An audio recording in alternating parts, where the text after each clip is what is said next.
yëpp di jiital ci nuyoo bi monsieur le préfet di nuyu monsieur le maire di nuyu madame l'adjointe au maire Binta Kébé Seye di nuyu monsieur Ibrahima Sy au conseil, di nuyu le comité national de Kébé Santé à travers le professeur Niang, di nuyu le secrétaire général bu Kébé Santé au niveau local, di nuyu doomu Kébémer yëpp. ci loolu damay jël kàddu ci turu président conseil départemental Kébémer Modou Diagne Fada empêché nga xam ne moom moo waroon a teewal boppam ci cérémonie bi ndax yaakaar naa ne lii ñu dajale fi tey nekk na loo xam ne nii lu am solo la ci département Kébémer rawatina bi nga xamee ne dañ ko génne léegi di ci boole communes yi nga xam ne dañoo nekk ci biir département bi donc ñi ngi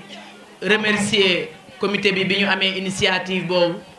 boole ci yeneen collectivités territoriales yi pour ñu mën a bénéficier wu ci lii nga xam ne moom la ñuy defee biir Kébémer comme ni ko monsieur le maire waxee sànq 16e édition donc yaakaar naa ne su amul woon réussite wala su amul bu ci waa Kébémer gisul woon seen bopp du ñu egg bay toll ci fukki at ak juróom-benn donc ñi ngi leen di jaajëfal di leen wax ne wér-gu-yaram lépp lu ci waay def rek sa bopp nga ko defal. am na ñoo xam ne ñi ngi woon fii yore ay feebar xëy na amuñu woon moyen ak kattan yoo xam ne nii mën nañu dem gisi ku leen ci dimbali ci tribune bi tax na leen tey jii ba seen jàngoro mi ngi faju donc ñuy jaajëfal professeur yooyu di leen ñaanal yàlla may leen kattan buñ mën a continuer seen liggéey di leen féliciter aussi ci distinction yi nga xam ne moom lañu recevoir ci comité international scientifique mu nekk loo xam ne ni début la ñu leen koy ñaanal yeneeni distinction topp ci di wax ne rek ci conseil départemental yaakaar naa ne activité bi mën naa ne léegi damay wax ne sax toujours dañ ko war a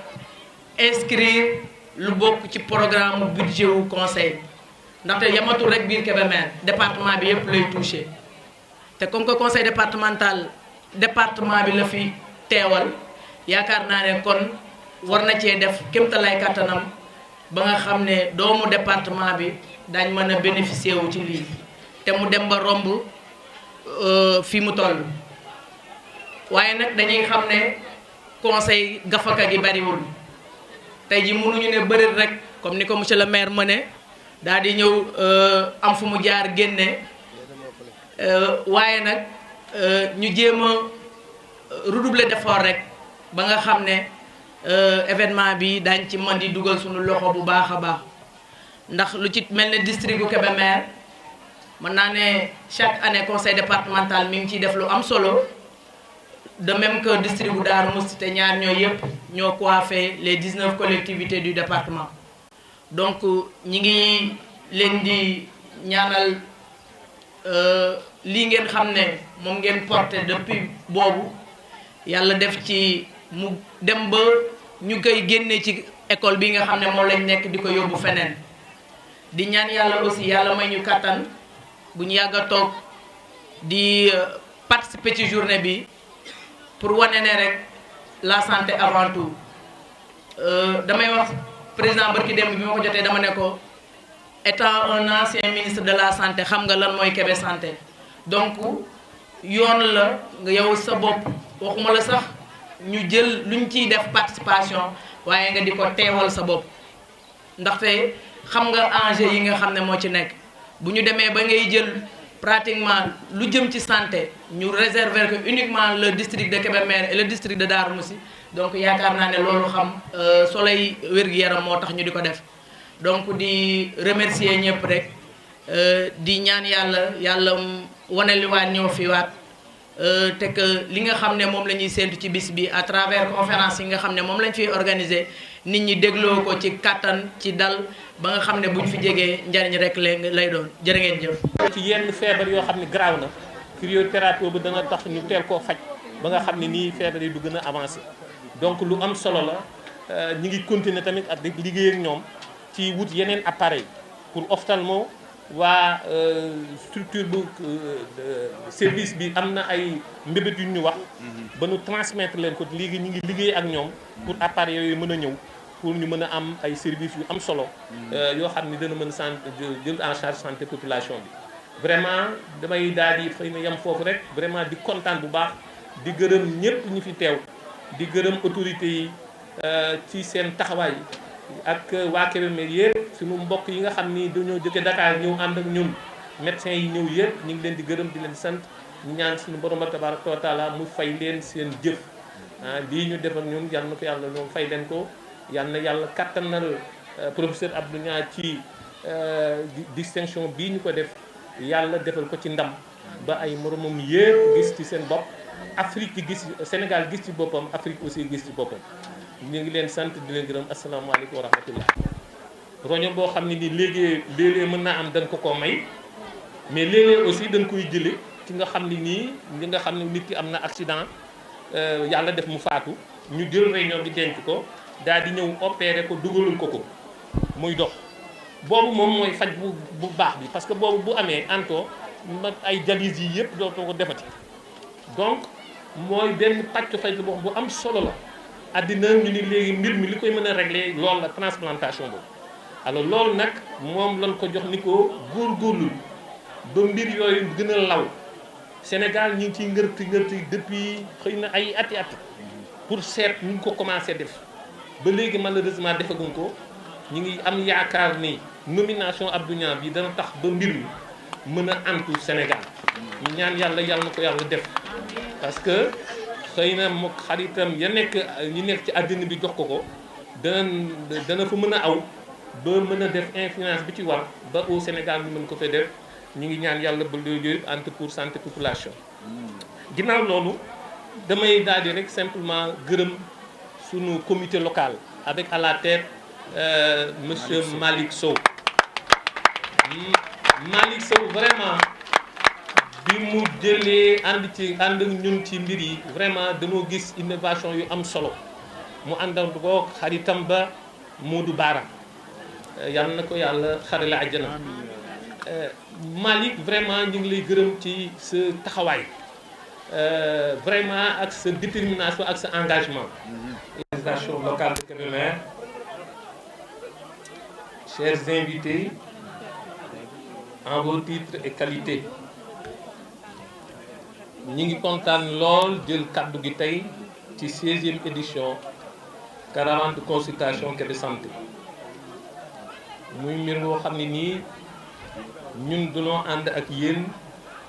di ci liggéey ngir lan Kébé santé bu population Kébé bien dem ba gën a jëm kanam loolu nag bu dee def nañ ko c'est que ñëpp ñoo ci jàpp municipalité bi comité local bi mais aussi ressortissants Kébémer yi nekk Ndakaaru mais aussi daanaka peut-être Sénégal gépp la ñuy wax ñoo ci jàpp ndax ministère de la santé ministère de la santé ba mbir mi commencé ba léegi génnewu ci loxoom di ñu jàpp ànd ci ñun ñu koy liggéey ñu ngi profiter de l'occasion vraiment pour remercier ministère de la santé au-delà maintenant gouvernement bi ñuy jàppale ñëpp parce que bari na ñoo xam ni nii ñu ngi ñuy jàppale ci ministère la ñu jógee mais aussi donc ci gouvernement bi et di sant yàlla bu ñu mayee tey ñuy defal 16e édition mbir la moo xam ne nii yombul waaye nag kon ñëpp ci jàpp daanaka day nekk lu xaw a yomb ci ñun di sant bu baax population Kébémer ndax ni ko Alaaji Jaañ waxee bu ñu demee ba yegg fii tey c'est que ñun ñëpp fii la ñu jànge fii la ñu jànge ginnaaw loolu ba waa Kébémer ñu tàggat ba nga xam ne nii fi ñu yegg yëpp yegg nañ donc lu nu am ñun d'abord Kébémer la après nag ñu xalaat feneen yal na yàlla def ñu am toujours kàttan boo xam ne dañ ko jël ba nga xam ne nii santé population Kébémer dana amélioré Alaaji Jaaye wax na ko léegi ba nu commencé ba léegi am na ñoo xam ni yàgg nañ cee àndoon nañ cee ñoom tey nekkatuñ fi bu ma xalaatee Issa Mbaye Samb nga xam ne nii ku amoon taxawuloo ci mbir mi bu ñu xalaatee Modou Bara Kébé ak ñeneen ñoo xam ne nii nekkatuñ fi vraiment dañuy ñaan yàlla suñu borom bi tabaraka wa taala mu yóbbu leen àjjana bu ñu doon nekkee ci fii sax xëy na ñu ricc ko ndax kontaante bu ñu kontaan fa nu nekk léegi ci àjjana ko yal na yàlla def ba loolu suñu njort yooyu mu am yàlla bu mu tas di jaay Cheikh Ahmed Tidiane ginnaaw loolu tey bu ñu yeggee fii bëggoon naa rek simplement ñu ñëw ci ñi nga xam ni ñii ñoo ñu jàppale tey Kébé Santé bu mënee yegg ba fii c'est que am nañu ay sponsors yoo xam ne nii booba ba ñu commencé ba léegi ñu ngi ñuy jàppale te tey sax dañ am na jàppale yoo xam ne nii mi ngi gën a tar toujours di améliorer muy fondation Sonatel commencé woon nañu at mu nekk ñu génn 5 millions waaye tey montant yi dem na ba 7 millions 500 mille boo xam ne nii jàppale nañ ñu ko ci organisation Kébé Santé bi. am na aussi la fondation Abdoul Karim Fall AKF at mu nekk ñu dugal seen loxo ñu ngi profité tey pour gërëm leen ci accompagnement bi. ginnaaw loolu le COUD mooy centre des œuvres universitaires de Dakar at mu nekk ñu jàppale ci ak ka nga xam ne moom directeur bi di professeur Anne Cheikh Omar Anne ki nga xam ni nii mooy sëriñu sunu trésorier docteur Astou Niang docteur Astou Niang da nga ñu demal waxal ñu monsieur Omar Anne ni kontaan nañu lool ci jàppale bi ginnaaw loolu aussi ñu ngi lay féliciter docteur Astou Niang ndax monsieur Omar Anne est devenu le ministre de l'éducation, le ministre de l'enseignement supérieur, de la recherche et de l'innovation. ñu ngi ñaan yàlla suñu borom bi tabaraka wa taala jàppale ko ba mission bi mu am ci ministère bi yàlla def ko ci ndam yu am solo. donc merci beaucoup jotaleen ñu suñu néew professeur Anne. ñu ngi remercier aussi Génit avec Alioune Niang suñu xarit yoo xam ne mi ngi jàppale ba Kébé Santé amee ba léegi. ñuy remercier aussi Carrefour Médical seen représentant mi ngi nii toog at mu nekk ñu ñëw déplacé wu def ci seen moyen ñëw ànd ak ñun tung ci mbir mi. di gërëm le général Bara Cissokho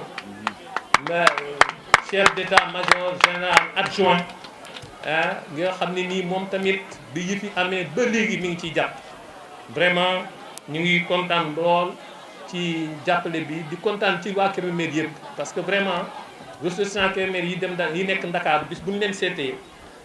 seen ndimbal day ñëw vraiment ak kontaante bu ñu koy def vraiment loolu ñu ngi ciy kontaan day tax rek ñu gën a sawar. liste bi yëpp nag mi ngi fii incha allah prospectus yu ñu def ñi liggéeyoon ñi ñu jàppale daaw ñëpp bind nañ leen ci liste bi ñi nga xam ne nii cité wuñ leen aussi ñoom donc ñu ngi ci liste ñu ngi ciy jégalu. alors di kontaan leen aussi ci Alaaji Jaaja wax na ko léegi danoo am mbégte lool parce que sunu rakk du sunu xarit le professeur Abdou Niang mooy coordonnateur de la caravane de consultation ça veut dire que mbiru docteur yi moom moo koy toppatoo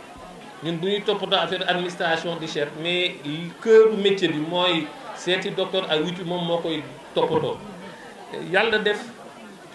ñu nommé ko vice-président mooy yow ñu jox mbir yi parce que dañoo am kàngam yi nga xam ne ñuy toppatoo mbiri roño ci àddina bi bi ñu dajee Melbourne en Australie danoo ni am na ay pàcc yi ñuy def mbiru rein am na benn pàcc bi ñu am solo mooy li ñuy wax transplantation mooy lan nit ki bu amee insuffisance rénale terminale nga xam ni ay roñoom amatul njariñ nan lañ ko mën a faje léegi ñoo fi mu nekk ni ñuy faje mooy di la defal hémodialyse ça veut dire chaque semaine nga ñëw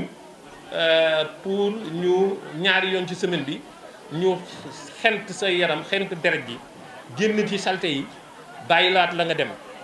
loolu mooy dan hémodialyse mais moom li ñu ko sos li ñu ko jox mooy mbiru transplantation parce que kooku beneen faj la boo xam ne moo ëpp solo mooy lan dañuy jël nit ki greffel ko rein wut roño sampal ko.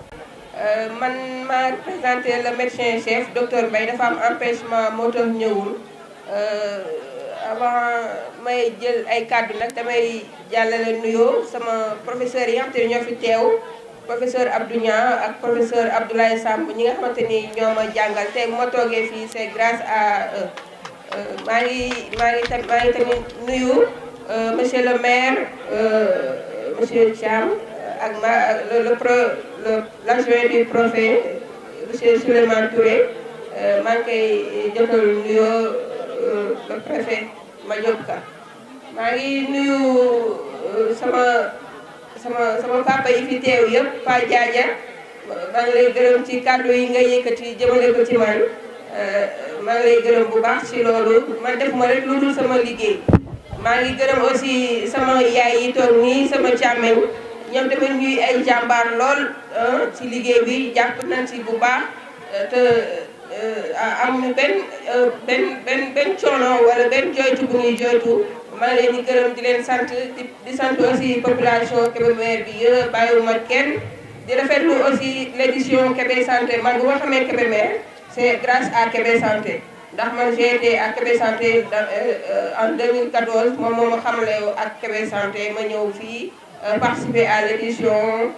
après nag laaj ñëw fii dem sama stage rural ak ainsi de suite li ci topp ci maa ngi gërëm ñi fi teew ñëpp nag sama wax du bari parce que thème bi nga xam te ne moom la waroon waxtaane tey thème bu ama solo la que nit ki nag bu dalalee ay gan il faut nga am foo war a yem nga yem fa ñu ngi souhaiter la bienvenue à tout le monde ñu ngi wax ne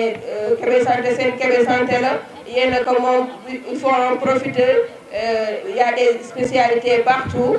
au niveau de Diamaguène au niveau de Loro ak ici même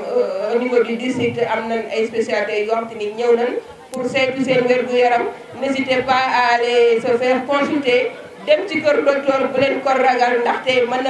na la aar mën na la prévenir te mën na la jox ay conseils yoo xam te ni ëllëg mën nga koo jariñoo yow tamit sa waa kër ak sa population yëpp. léegi nag li ma leen di ñaan rek mooy ngeen déglu bu baax docteur bi nga xam te ne moo fi nekk war a wax ci thème bu am solo di affaire di xeesal gis ngeen ampleur bi mu am. duma ngaañi kenn nag mais bu ngeen seetaanee télé rek y en a beaucoup de produits yu ñuy wane ci affaire dépigmentation peut-être xëy na bu ngeen ci jugee di ngeen ci am ay jàngat yu leer seen bopp xam ne dafa nekk loo xamante ni bëri na ci sunu population surtout xale yu jigéen ñi amul xaaj amul seen jël nañ ko daal man daal li ma leen di jaan daal mooy ngeen déglu bu baax complication yi am ci phénomène boobu maa ngi leen di gërëm di leen sant wasalaam